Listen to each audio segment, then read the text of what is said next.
Clear কনফিগারেশনের মাধ্যমে আপনারা প্রত্যেকেই শুনতে পাচ্ছেন স্লোগানগুলো। কি সুন্দর স্লোগানটা শুনতে পাচ্ছেন, রক্তের বন্যায় ভেসে যাবে অন্যায়।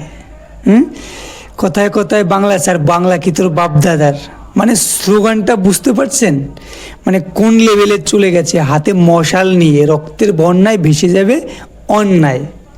বর্তমান সময়ে দাঁড়িয়ে এখন বাংলাদেশের সনাতনী হিন্দুরা কতটা উগ্র হয়ে দাঁড়িয়েছে, মানে নিজেদের অস্তিত্ব রক্ষার জন্য নাকি নিজেদের ধর্মকে বাঁচানোর জন্য বা নিজেদের জীবন বাঁচানোর জন্য, মানে এটা মনে হচ্ছে তাদের নিজেদের জীবন মরণের সংগ্রাম।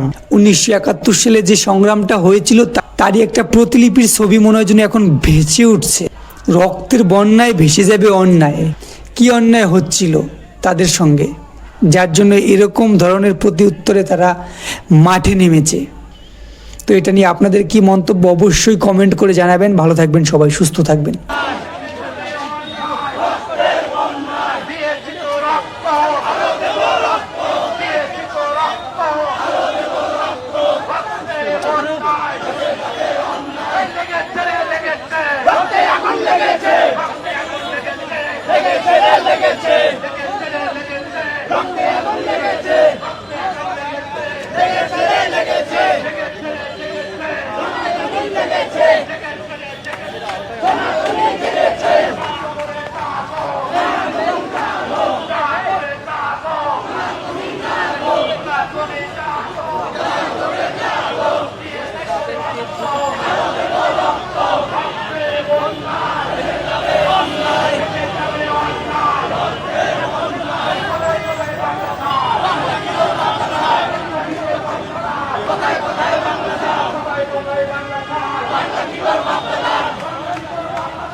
আমার মাটি আমার মা, এই দেশ ছাড়বো না।